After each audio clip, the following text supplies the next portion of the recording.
Hi friends, எல்லாருக்கும் வணக்கம். எல்லாரும் எப்படி இருக்கீங்க? இன்னைக்கு டே வந்து 5 மணில இருந்து தான் ஸ்டார்ட் ஆகுது. நவம்பர் மந்த்ல இருந்தே 4 மணிக்கு எழுந்திருக்கணும்னு நினைச்சிட்டே இருந்தேன்.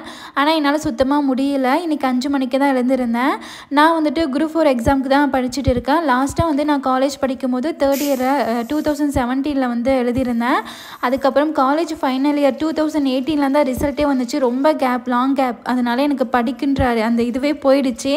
இப்போதான் அறிவு வந்து ப்ரிப்பேர் பண்ணிட்டு இருக்கேன். ஃபர்ஸ்ட் டைம் எழுதும்போது சும்மா தான் அட்டென்ட் பண்ணேன். நெக்ஸ்ட் டைம் படிச்சுட்டு போயிட்டு எழுதலாம் அப்படின்னு சொல்லி ஒரு ஐடியா இருந்தது. ஆனால் ஃபர்ஸ்ட் டைம் எழுதும் போதே ஒரு சில பேர் இதெல்லாம் எதுக்கு எழுதுறீங்க, இதெல்லாம் இன்னுமா நம்பிட்டு இருக்கா, இதுக்கெல்லாம் காசு கட்டினா தான் ஜாப் கிடைக்கும், இதெல்லாம் வேஸ்ட்டு அந்த மாதிரி சொல்லியிருந்தாங்க. எப்பயுமே நம்ம ஒரு விஷயம் ஸ்டார்ட் பண்ணும்போது நிறைய நெகட்டிவ் கமெண்ட்ஸ் வரதான் செய்யும். அதெல்லாம் ஒரு பொருட்டாகவே நம்ம நினைக்கக்கூடாது. அந்த நெகட்டிவ் கமெண்ட்ஸ்லாம் கேட்டுட்டு இன்னும் எனக்கு படிக்கணும்னு இருந்த அந்த இதுவே போயிடுச்சு.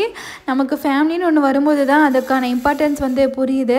இவ்வளோ வருஷம் வேஸ்ட் ஆகிட்டு இந்த மாதிரி பேமெண்ட் பண்ண தான் ஜாப் கிடைக்கும் அப்படின்னு சொல்லி நெகட்டிவ் கமெண்ட் கொடுக்குறவங்க ஃபர்ஸ்ட் அவங்க எந்த இடத்துல இருக்காங்கன்னு நம்ம பார்க்கணும். அவங்க அந்த ஃபீல்டுக்குள்ளேயே இருக்க மாட்டாங்க. அப்புறம் எப்படி அவங்க சொல்கிறது உண்மையாக இருக்க முடியும்? ஒரு நாளைக்கு 4 மணி நேரம் படிக்கிறோன்னா கண்டிப்பாக அடுத்த நாளும் அதே 4 மணி நேரம் வந்து தொடர்ச்சியாக பண்ணிக்கிட்டே இருக்கணும். கன்சிஸ்டன்சி ரொம்பவே இம்பார்ட்டன்ட். முக்கியமாக நம்மளை சுற்றி நிறைய பாசிட்டிவ் வைப் வர மாதிரி வச்சுக்கணும். பசங்களுக்கு இல்லை நமக்கு ஏதாச்சும் உடம்பு சரியில்லாத போதும் இல்லை ஏதாச்சும் நெகட்டிவாக நடக்கும்போதும் அதுலேயே உட்காந்துருக்காமல் அதுலேருந்து எப்படியாச்சும் ஓவர் கம் பண்ணி வெளியே வரணும். இன்றைக்கி படிக்கிறோம் நாளைக்கு படிக்கிறோம் அப்படின்னு இல்லாமல் இப்போ இந்த நிமிஷத்துலேருந்து படிக்க ஸ்டார்ட் பண்ணணும். நமக்கு இருக்கிற ஒவ்வொரு நொடியுமே கோல்டன் டைம் மாதிரி தான். இவ்வளோ டைம் வேஸ்ட் பண்ணிவிட்டு எக்ஸாம் நெருங்குற 1 மந்த் பக்கமாக படித்தோன்னா கண்டிப்பாக படிக்க முடியாது. முடிஞ்ச அளவுக்கு ரிவிஷன் எவ்வளோ பண்ணுறோமோ அந்த அளவுக்கு மைண்டில் நல்லா ஸ்டோர் ஆகும். இந்த விஜய் டிவிலலாம் எப்படி போட்ட படத்தையே திருப்பி போடுறாங்களோ அதே மாதிரி திருப்பி படிக்கணும். ஒரு புக்கை 100 டைம் ரிவிஷன் பண்ணாலும் தப்பு கிடையாது. அதே மாதிரி நிறைய டெஸ்ட் பேட்சும் போட்டுக்கணும். டெஸ்ட் போட இன்னும் நல்லா ஸ்ட்ராங்காக மைண்டில் இருக்கும். மறக்காமல் கண்டிப்பாக ஒவ்வொரு மாவட்டத்துலேயும் ஃப்ரீயாக ஏதோ ஒரு கோச்சிங் சென்டர் இருக்கும். அதில் போய் ஜாயின் பண்ணிக்கலாம். அப்படி இல்லைன்னா ஆன்லைனில் கூட ஜாயின் பண்ணிக்கலாம். கன்சிஸ்டன்சி, ரிவிஷன், டெஸ்ட் பேட்ச், விடாமுயற்சி இது 4ஐயும் ஃபாலோ பண்ணுங்கள். கண்டிப்பாக நம்மளாலையும் ஜெயிக்க முடியும். நம்ம மைண்டுக்குள்ளே இந்த வருஷத்தில் நடக்கிற எக்ஸாம்லேயே எப்படியாச்சும் பாஸ் ஆகிடணும் அப்படின்ற ஒரு தாட்டோடு படிக்கணும். படிக்கும்போது ஒரு சில விஷயங்கள் எல்லாமே நமக்கு கஷ்டமாக தான் இருக்கும். அதே கொஞ்சம் திங்க் பண்ணி பாருங்களேன். நம்ம நல்லா படித்து ஒரு போஸ்டிங் கிடச்சிருச்சுன்னா அந்த கஷ்டம் எல்லாம் ஒரு தூசி மாதிரி ஆகிடும் இல்லையா? கன்சீவாக இருக்கும்போது 10 மாதம் வரைக்கும் எவ்வளோ ஒரு கஷ்டத்தை அனுபவிச்சிருப்போம். அதே அந்த பேபியோட அழுக சவுண்டு நம்ம காதில் கேட்கும் போது நம்ம பட்ட கஷ்டம் எல்லாம் ஒன்றுமே இல்லாத மாதிரி இருக்கும். இவ்வளோ பெரிய பிரசவ வலியை தாங்கிக்கிட்ட நாம் படிக்கிறது என்ன ஒரு பெரிய விஷயமா?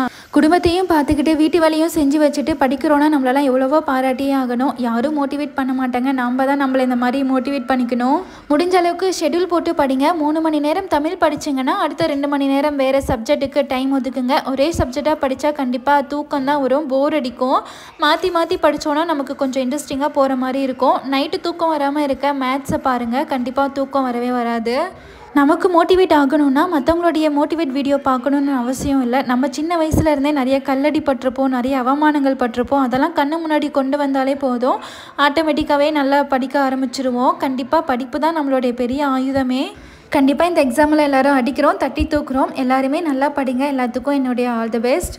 என்னுடைய ஷெட்யூல் டைம் வந்துட்டு மார்னிங் 5லேருந்து 7 மணி வரைக்கும் இருக்கும். அதுக்கு மேலே படிக்க முடியாது, ஏன்னா பசங்க முழிச்சிடுவாங்க. 7 மணிலேருந்து குக்கிங் மற்ற வேலையெல்லாம் செஞ்சுட்டு ஒரு 1லேருந்து 4 மணி வரைக்கும் படிப்பேன். அதுக்கப்புறம் 5 மணிக்கு வந்து பசங்களை பார்க் கூட்டிகிட்டு போகிறது, அவங்க கூட டைம் ஸ்பெண்ட் பண்ணுறது அந்த மாதிரி போயிட்டு இருக்கும். அதுக்கப்புறம் 8 மணிலேருந்து 10 மணி வரைக்கும் படிப்பேன். நைட்டு பொறுத்த வரைக்கும் மேத்ஸ் மட்டும்தான் பார்ப்பேன். மற்ற சப்ஜெக்ட் எதுவும் படிக்க மாட்டேன், ஏன்னா தூக்கம் வரும். அதனால் மேத்ஸுக்கு வந்துட்டு நான் மின்னல் வேக கணிதம் அவங்களுடைய யூடியூப் சேனல் தான் வந்து ஃபாலோ பண்ணிகிட்ருக்கேன். அவங்கள வந்து ரொம்பவே சிம்பிளாக புரிகிற மாதிரி ஈஸியாக சொல்லி கொடுக்குறாங்க. சோசியல் மீடியா வந்து நம்ம எதுக்கோ யூஸ் பண்ணுறோம், இந்த மாதிரி படிக்கிறதுக்கும் நிறையாவே இருக்குது. ஸோ அதை வந்து நம்ம யூஸ் பண்ணிக்கலாம்.